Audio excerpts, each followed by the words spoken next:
ক্ষমতায় আসবার আগে বললো সব মহিলার ব্যাংক অ্যাকাউন্টে অন্নপূর্ণা যোজনার টাকা ঢোকাবো, বললো অন্নপূর্ণা যোজনা দেব, বললো অন্নপূর্ণা যোজনা ঢোকাবো, ওমা দেখি ঢুকে বসে আছে তসলিমা নাসরিন। বললো অন্নপূর্ণা যোজনা দেবো, এখন চোখ খুলে দেখছি তসলিমা নাসরিন। বললো এক করলো আরে বিজেপি। সেই বিজেপি যখন কেউটের ফোনা দেখাতে চাইছে সেই বিজেপি, আর ওই বিজেপির সাথে যদি সরাসরি লড়াই করতে হয় লাল ঝান্ডা ছাড়া ও লড়াই কেউ লড়তে পারবে না। মাঝামাঝি সময়তে বিধানসভা ভোটের বেশ কিছুটা আগে হঠাৎ করে একদিন রাত্রিবেলা আমাদের কাছে ফোন এলো যে ভাঙড়ের কমরেডরা আক্রান্ত হয়েছেন, সোনারপুরের লিভার ফাউন্ডেশন হাসপাতালে নিয়ে যাওয়া হচ্ছে, সেই কমরেডদেরকে নিয়ে যেতে হবে। এখন ঘটনাচক্রে আমি এসএফআই করবার আগে ডিওয়াইএফআই করতাম এলাকাতে। এখন সেই সূত্রে ছোটবেলা থেকে আমরা পলাশদাকে দেখেছি। পলাশ গাঙ্গুলি সেই সময় ভাঙড়ের যুব নেতৃত্ব ছিলেন। সেই সময়তে পলাশদা যখন গেলাম সোনারপুরে, গিয়ে দেখলাম যে স্ট্রেচারে করে যাকে নামানো হচ্ছেন তিনি আমাদের কমরেড পলাশ গাঙ্গুলি। পাকাপোল এলাকাতে গণসংগ্রহ করতে গিয়ে আমাদের কমরেডদের ওপর আক্রমণ হয়েছিল। কমরেড পলাশ গাঙ্গুলি সহ আরও অনেক কমরেডস আমাদের, যারা সেই সময়তে গণসংগ্রহ করছিলেন পার্টির ডাকে, সেই সময়তে তৃণমূলের দুষ্কৃতী বাহিনী সেই সময়তে আমাদের ওপর আক্রমণ করে। ঠিক তার 2 থেকে 3 দিনের মাথায় এই পোলেরহাট বাজারের মধ্যে আমরা এক বিশাল আকারের মিছিল করেছিলাম। আমার এখনো মনে পড়ছে। আমি আস্তে আস্তে ভাবছিলাম যে সময়ের চাকা কত তাড়াতাড়ি ঘুরে যায়, সময় কত তাড়াতাড়ি বদলে যায়। আর মঞ্চে উঠে আমি জিজ্ঞেস করলাম পলাশদাকে যে পলাশদা সেদিন যারা আক্রমণ করেছিল তারা আজকে কি করে।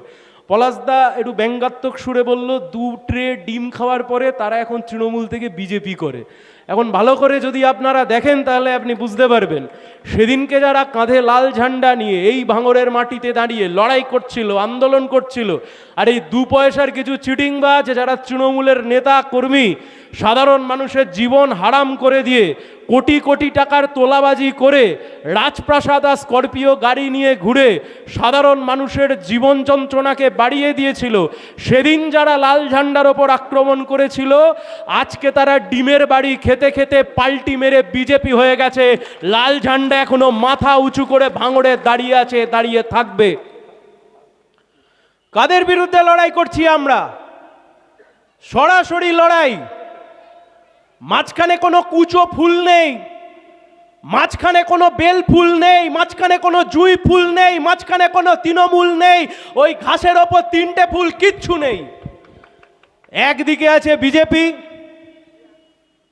একদিকে আছে বিজেপির চিহ্ন, বিজেপির প্রতীক, একদিকে আছে বিজেপির মতো সাম্প্রদায়িক দল, ফ্যাসিস্ট দল, যারা দেশের সংবিধানকে নষ্ট করতে চাইছে, ধ্বংস করতে চাইছে, মানুষে মানুষে হিন্দু মুসলমানের নামে বিভেদ সৃষ্টি করতে চাইছে, পেট্রোল ডিজেল রান্নার গ্যাসের দাম বাড়িয়ে মানুষের জীবন যন্ত্রণাকে বাড়িয়ে দিচ্ছে, সাধারণ বেকার যুবক যুবতী তাদের হাতে চাকরি নেই, কাজ নেই, ছাত্রছাত্রীরা পরীক্ষা দিতে যাচ্ছে, দেখতে গিয়ে দেখছে তাদের পরীক্ষার যে প্রশ্নপত্র সেই প্রশ্নপত্র লিক হয়ে গেছে। গোটা ভারতবর্ষটাকে যারা আম্বানি আর আদানির হাতে তুলে দিতে চায়, গোটা ভারতবর্ষের সংবিধানকে যারা বদলে দিতে চায়, যারা দেশের স্বাধীনতাকে অস্বীকার করতে চায়, যারা এদেশের 130-40 কোটি মানুষকে হিন্দু মুসলমানের নামে ভাগ করে মানুষে মানুষে দাঙ্গা লাগাতে চায়, সেই দলের সাথে সরাসরি লড়াই। আর ওই বিজেপির সাথে যদি সরাসরি লড়াই করতে হয় লাল ঝান্ডা ছাড়া ও লড়াই কেউ লড়তে পারবে না। যত বেশি কৃষক, যত বেশি শ্রমিক, ছাত্র ছাত্রী, পিছিয়ে পড়া মানুষ, সংখ্যালঘু মানুষ, হিন্দু মানুষ, মুসলমান মানুষ, যারা সমাজে এক হয়ে বাঁচতে চায়, যারা মনে করে বিজেপির বিপদ থেকে এই দেশকে বাঁচাতে হবে, তাদের ঝান্ডা, লাল ঝান্ডা, লাল ঝান্ডা। সিপিআইএমকে শক্তিশালী হতে হবে, লাল ঝান্ডাকে শক্তিশালী হতে হবে।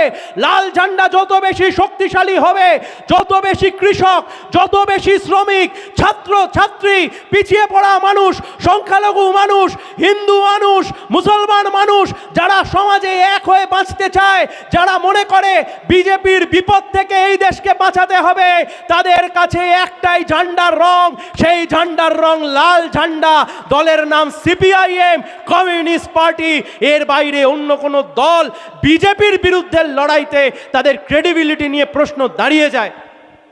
আমরা বারংবার বলেছিলাম এই তৃণমূল 2011 সালে গোটা রাজ্যে যখন জিতেছে, ভাঙড়ে হেরেছে, আমরা বলেছিলাম এই তৃণমূল গোটা দেশ জুড়ে যখন বিজেপি, সেই বিজেপি যখন কেউটের ফোনা দেখাতে চাইছে, সেই বিজেপি যখন রাজ্যের দাপট দেখাতে চাইছে, আমরা সেই সময়তে রাজ্যের মানুষকে বোঝানোর চেষ্টা করেছিলাম লোকসভা ভোট বা লোকসভা ভোট বা বিধানসভার ভোট কোনো আলাদা বিষয় নয়। গোটা নির্বাচনী প্রক্রিয়া বাদ দিয়ে 365 দিনের রাজনীতিতে আমরা বোঝানোর চেষ্টা করেছিলাম আসলে আরএসএস এর বিভিন্ন রাজনৈতিক দলের মধ্যে যদি একটা হয়ে থাকে বিজেপি, তাহলে আরেকটা রাজনৈতিক দলের নাম হবে তৃণমূল কংগ্রেস। আমাদের দুর্ভাগ্য, আমরা সেদিনকে বোঝাতে পারিনি, আমরা মানুষকে বোঝাতে পারিনি, আমরা মানুষের মন জয় করতে পারিনি। গোটা পশ্চিমবঙ্গ জুড়ে, এমনকি এই ভাঙড়ের বুকেও লোকসভা নির্বাচন হতে পারে, গোটা পশ্চিমবঙ্গের বুকেও বিভিন্ন ক্ষেত্রে আমরা দেখেছি যে মানুষ হয়তো মনে করেছিলেন যে এই বিজেপিকে যদি তাড়াতে হয়, এই বিজেপির বিরুদ্ধে যদি লড়াই করতে হয়, তাহলে ও মমতা ব্যানার্জি একমাত্র পারবে, ওই দলই একমাত্র পারবে বিজেপির বিরুদ্ধে লড়াই করে দেশটাকে, রাজ্যটাকে বিজেপি বিরোধী জায়গায় তৈরি রাখতে, বিজেপির হাত থেকে এই রাজ্যকে বাঁচাতে। আর সেই দিনকে দাঁড়িয়ে এই যে পলাশ দা বলবার সময় বলছিলেন, কমরেড সূর্যকান্ত মিশ্র বলেছিলেন যে তৃণমূল যেদিন হেরে যাবে সেদিন তৃণমূলের দল থাকবে কিনা সবচাইতে বড় প্রশ্ন থেকে যায়। কিন্তু সিপিআইএম একটা দুটো তিনটে শূন্য আসন যাই পাক, সিপিআইএমটা মাথা তুলে দাঁড়িয়ে থাকবে। কেন বিজেপির বিরুদ্ধে লড়াই করছি? বিজেপিকে দেখতে খারাপ বলে লড়াই করছি? কেন বিজেপির বিরুদ্ধে লড়াই করছি? বিজেপির প্রতীক ভালো লাগে না বলে তার বিরুদ্ধে লড়াই করছি? না, বিজেপির বিরুদ্ধে লড়াই করছি তার কারণ বিজেপি একটা ফ্যাসিস্ট দল। বিজেপির বিরুদ্ধে লড়াই করছি তার কারণ স্বাধীনতার এতগুলো বছর পেরিয়ে যাওয়ার পরেও এরা দেশের সংবিধানকে ধ্বংস করতে চায়। স্বাধীনতার এতগুলো বছর পেরিয়ে যাওয়ার পরেও প্রতিদিন নিয়ম করে গোটা দেশের মানুষকে হিন্দু মুসলমানের নামে দাঙ্গা লাগাতে চায়। তাই আমরা জানতাম তৃণমূল দিয়ে বিজেপিকে বিরোধিতা করা ও কখনো সম্ভব নয়। আজকে তাকিয়ে দেখুন, এমনকি লোকসভা ভোটের সময়তেও আমি হাত তুলতে বলে বা দূর থেকে যদি আমি কাউকে বলি, আমি কাউকে বিড়ম্বনায় ফেলতে চাই না। এমন প্রচুর মানুষ আছেন, বিধানসভা ভোটে আমাদের জোটের প্রার্থী ছিলেন, কিন্তু লোকসভা ভোটে আপনারা মনে করেছিলেন যে সেই সময়তে তৃণমূলকে ভোট দিয়ে বিজেপিকে হারানো উচিত। সেই তৃণমূলের সাংসদ তিনি এখন কোথায়? তৃণমূলের সাংসদকে জিতিয়েছিলেন বিজেপির হাত থেকে বাঁচার জন্য। তৃণমূলের সাংসদ এখন বিজেপির কোলে উঠে গান গাইছে, হরি দিন তো গেল সন্ধ্যা হলো পার করো আমারে। হ্যাঁ, তৃণমূল দিয়ে বিজেপি তাড়াবেন? রাজনীতি আর অভিনয় যদি এত সহজ হয়ে যেত তাহলে সবাই রাজনীতি করতে নেবে। সবাই মানুষের ঘাম আর সেই ঘামে ভেজা শরীর, তার সাথে নিজের আত্মাটাকে এক করে নিয়ে সবাই রাজনীতিবিদ হয়ে যেত। মুখে কিছু ফেস পাউডার মেখে ওই টিভিতে মুখ দেখিয়ে আর সিনেমার বড় আর্টিস্ট হয়ে যারা সেদিনকে রাজনীতিবিদ হয়ে আসলে যারা বিজেপির বিরুদ্ধে লড়াই করবার নাম করে যেমন খুশি তেমন সাজো প্রতিযোগিতায় নামতে এসেছিল, তাদের দিয়ে সিনেমা হতে পারে, তাদের দিয়ে রাজনীতি হয় না। এনসিপিআই ভালো তৃণমূল, খারাপ তৃণমূল, ঋত তৃণমূল, ফিত তৃণমূল, কালীঘাট তৃণমূল। আরে মানুষ মরে যাওয়ার পরে হয় কবরে যাবে নয় চিতায় যাবে, বাকিটা ইতিহাস হয়ে গেছে। যে নেই তাকে নিয়ে এত আলোচনা করে আর লাভ নেই। তৃণমূল বলে মে মাসের আগে কিছু ছিল, এই মুহূর্তে পশ্চিমবাংলার বুকে লাল ঝান্ডা বনাম বিজেপি। মাঝখানে কোনো তৃণমূল ও বালিশ তৃণমূল, এই তৃণমূল, ঋত তৃণমূল, কালীঘাট টালীঘাট ওসব আর কিচ্ছু নেই। তাহলে সহজ কথা, কে লড়বে? লড়বে সিপিএম। সিপিএম যদি লড়ে জেলও সিপিএমও খাটবে। সিপিএম লড়বে, সিপিএম জেলও খাটবে, সিপিএম মারও খাবে, কিন্তু সিপিএম ময়দান ছেড়ে চলে যাবে না, মাথা উঁচু করে দাঁড়িয়ে বিজেপির বিরুদ্ধে মোকাবিলা করবে। 1 মাসের কাছাকাছি হতে চলল লায়েকালি জেল খাটছে। এই জেলার দক্ষিণ 24 পরগনা জেলা কমিটির সদস্য, বারুইপুর পশ্চিমের প্রার্থী ছিল, হেরে গেছে ভোটে, 3rd হয়েছে। এমনিতে আমরা সবাই 3rdই হচ্ছি আজকাল। মঞ্চে 1 2 মঞ্চে 2টো 3rd বসে আছে, দাঁড়িয়ে আছে আর কি। শেষের দিক থেকে আমরা প্রথম হয়েছি নির্বাচনে, কিন্তু মানুষের ভালোবাসা তো এখনো হারিয়ে যায়নি। লায়েকালি বারুইপুর পশ্চিমের প্রার্থী ছিল। বিজেপি ক্ষমতায় আসবার পরে যতগুলো ধর্ষণের ঘটনা ঘটেছে তার মধ্যে একটা অন্যতম ধর্ষণ এবং খুনের ঘটনা ঘটল। একটি ছোট্ট মেয়েকে, একটি ছোট্ট বোনকে ধর্ষণ করে খুন করা হলো। পুলিশ কোনো রকমের কোনো তদন্ত করলো না প্রথমের দিকে। সিপিআইএম এর নেতৃত্ব যখন এলাকায় গিয়ে পৌঁছালো, সেই এলাকায় পৌঁছানোর পরে সেখানে লায়েক আলীরা যখন গিয়ে উপস্থিত হলো, পুলিশ বাধ্য হলো তদন্ত শুরু করতে। পরবর্তীকালে আমরা দেখতে পেলাম, পরবর্তীকালে আমরা জানতে পারলাম যাদের বিরুদ্ধে ধর্ষণের অভিযোগ তাদের কাউকে পুলিশ ছেড়ে দিয়েছে থানা থেকে। আমরা জানতে পারলাম যে ধর্ষণের বিরুদ্ধে যার অভিযোগ সেই ব্যক্তি বিজেপির নেতার সাথে ঘুরে বেড়াচ্ছে বাড়াইপুরে। এর বিরুদ্ধে লায়েক আলী লড়াই করেছে, এর বিরুদ্ধে লায়েক আলী কথা বলেছে। হ্যাঁ, গণপিটুনির ঘটনা ঘটেছে, আমরা গণপিটুনিকে সমর্থন করি না, কিন্তু লায়েক আলী কি গণপিটুনিতে উস্কানি দিয়েছিল? না, লায়েক আলী গণপিটুনিতে উস্কানি দেয়নি। লায়েক আলী মিডিয়ার সামনে দাঁড়িয়ে বলেছিল, হিন্দু হোক বা মুসলমান, কোনো জাত ধর্ম না দেখে ধর্ষণকারীকে গাড়দে পুড়ে তাকে ফাঁসির দড়িতে ঝোলাতে হবে। আর বিজেপির নেতার সাথে ধর্ষণকারীরা যেভাবে ঘুরে বেড়াচ্ছে, থানা গ্রেপ্তার করবার পরেও এই ঘটনার তদন্ত চেয়েছিল সে। তারপর আমরা কি দেখলাম? রাজ্যের মুখ্যমন্ত্রী শুভেন্দু বাবু তিনি বাড়াইপুরে গিয়ে বলে দিলেন, ভোটে হেরে যাওয়ার পরে কিছু অতৃপ্ত আত্মা তারা নাকি বাড়াইপুরের বুকে এই ঘটনা ঘটিয়েছেন।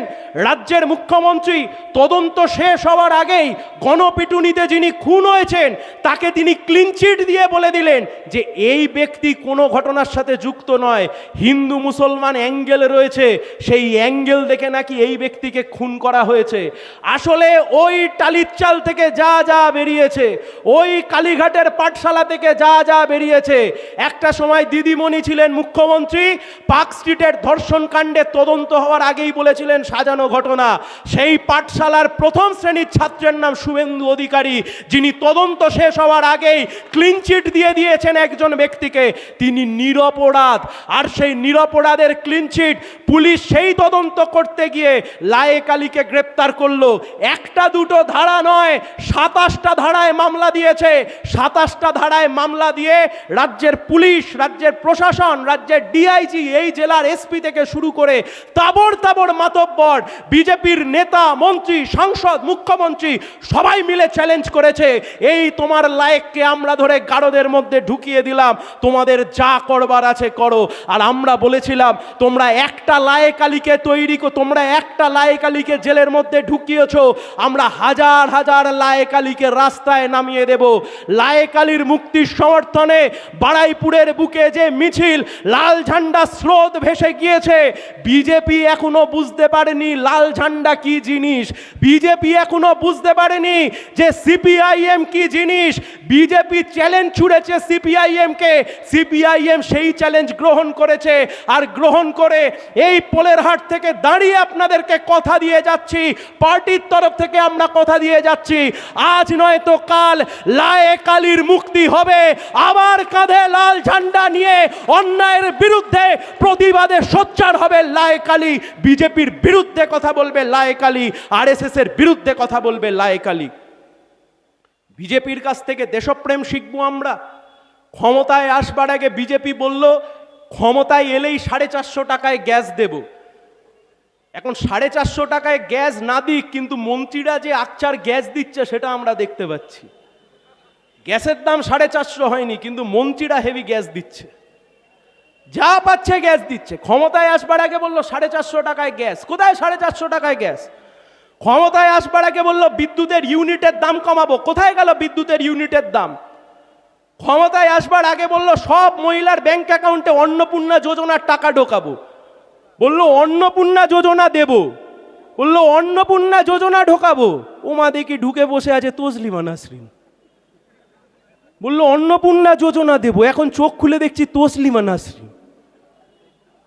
বললো এক, করলো আরেক। বললো ভয়মুক্ত পশ্চিমবঙ্গ, হঠাৎ করে দেখলাম গুন্ডা দমন আইন। এই মাইকটা কি বন্ধ হয়ে গেল? কি হলো হঠাৎ করে?